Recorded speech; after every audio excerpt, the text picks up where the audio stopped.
So how did Fox Business react to the news that found Antarctic ice melt is happening at a record pace? They shit on science. That's how they reacted. They decided, let's do sleazy propaganda. Check it out. A new study suggests Antarctic ice is melting at triple the speed of the last decade. Okay, so the pace of melt has speeded up dramatically. That's a new report. Joining us now is ClimateDepot.com founder Mark Moreno, who is a climate change skeptic.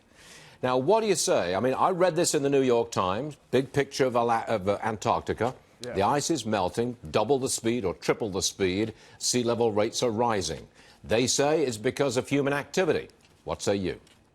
Well, first of all, the New York Times article had to issue multiple corrections because they had all kinds of different claims in the article. Second of all, in my new book, The Politically Incorrect Guide to Climate Change, I go back and show that in 1901, 1922, the 1979, and 2014, 2018, that they have come up with Antarctic hype melt scenarios over and over.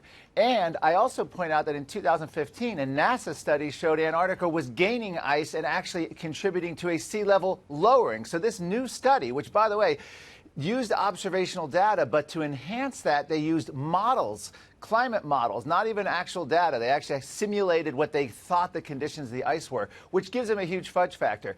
But keep in mind, this is only over a decade or so, a very short time scale, and then they extrapolate out into the future all these scare scenarios. Now again, 1901, 1922, the media hyping biblical deluge of North America, of Europe, all based on Antarctic ice melts. Antarctica is their go-to scare. The reality is Antarctic sea ice was predicted to decline years ago, and then we had record amounts. Then they said sea ice was increasing sea ice is consistent with global warming. So they're jumping all over, but this latest study flies in the face of previous studies, including NASA's. Well, okay, Mark, let me wrap this all up and generalize. Yes. We are told that climate change, that the climate is changing. Yeah. You can call it weather if you like, but let's call it climate change. And it's happening because of, in part, human activity. Do you dismiss that premise entirely? Well, no, I don't. And here's a simple way of putting it. There are hundreds of factors that influence the climate. Human emissions of carbon dioxide are but one, and you cannot distinguish humans' impact from the natural variability, and there's nothing unusual going on in the climate, including hurricanes, floods, droughts, tornadoes. I detail in the book that these are all on either no trend or declining trend on climate timescales. One of the things in this Antarctica study, they'll go 5 or 10 years, try to cherry pick a time frame, and then extrapolate 100 years in the future and come up with doom. But if you look at the last 100 years of sea level rise, there's no acceleration according to tide gauges, but they keep coming up with scare after scare in the media and these studies that come out because the scientists are driven to, they want to get headlines and attention, and it's speculation, Stuart. It's all speculation about the future. So there we have it. Yet again, the argument is, it's a conspiracy among the scientists. So you know those scientists that work for those really lucrative government grants of like $30,000 or $40,000 a year? There's a conspiracy among big science to try to portray the climate change is happening so they can get more grant money. That's the heart of what he's arguing there. Now, what's more likely? That that's true, or you flipped the conspiracy, and the real conspiracy is among the fossil fuel industry, which has way more money and pays way more to their researchers to come to the opposite conclusion. Which is more likely? That scientists are in on a big conspiracy the world over at $30,000 a pop? Or that the 1% maybe of researchers that are on the opposite side of this are paid mightily by the fossil fuel industry? You tell me what's more likely. So let's break down how much this is packed with bullshit. And wait until the end of this segment where you hear the reality about this guy who's talking. So he wrote a book called The Politically Incorrect Guide to Climate Change. Let me just say for everybody in my audience, just because something is called politically incorrect doesn't mean it's true. Like there's this new thing that's been happening where all you have to do is call something politically incorrect, and there's this implication of like, well, they're telling a harsh truth that nobody's allowed to say. This book shouldn't be called The Politically Incorrect Guide to Climate Change. It should be called The Incorrect Guide to Climate Change, because that's what it is. It's factually incorrect. Not politically incorrect, factually incorrect. It's not edgy. It's not like, oh, I'm an outsider. Well, I guess you are an outsider, but you're an outsider in the same sense that a fucking flat earther is an outsider. That's how you're an outsider. And then he says, well, now see, the thing is, they just spoke about how Antarctica was gaining ice not that long ago. Okay, so if you follow every point that the scientists make on this, it's actually very clear what's happening. Year to year, there is an increase and a decrease and an increase and a decrease within ice in Antarctica. You want to know why that is?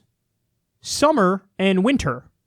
So in the summer, there's less ice. In the winter, there's more ice. In the summer, there's less ice. In the winter, there's more ice. However, the trend in the process is the ice is decreasing rapidly at triple the rate overall. So picture this as, I don't know, some sort of a graph here.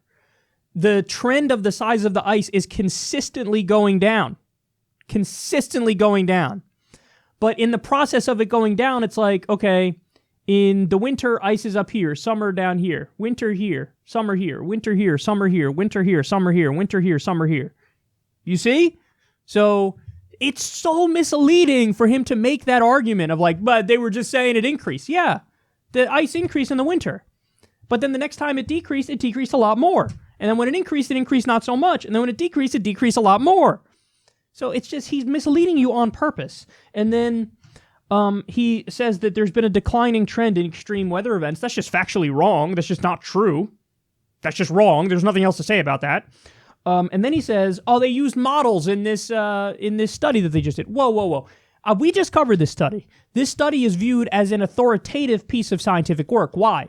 Because they didn't just use models. They used, I think it was like 24 different verifiable ice measuring data points. So they have a way of measuring the ice, 24 different kinds of ways of doing it, and they did it.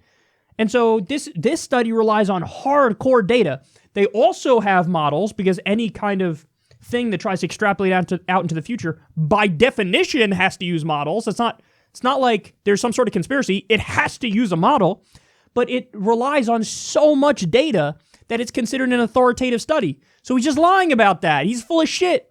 And then the final point here is, let me tell you about who this guy is. His name is Mark Moreno. He's the communications director at CFACT, which is a conservative think tank in Washington, D.C. He gets funding from ExxonMobil and Chevron. And, by the way, he's not a scientist. He's not a scientist. In fact, he studied political science. I study political science. I'm an asshole. I don't know anything.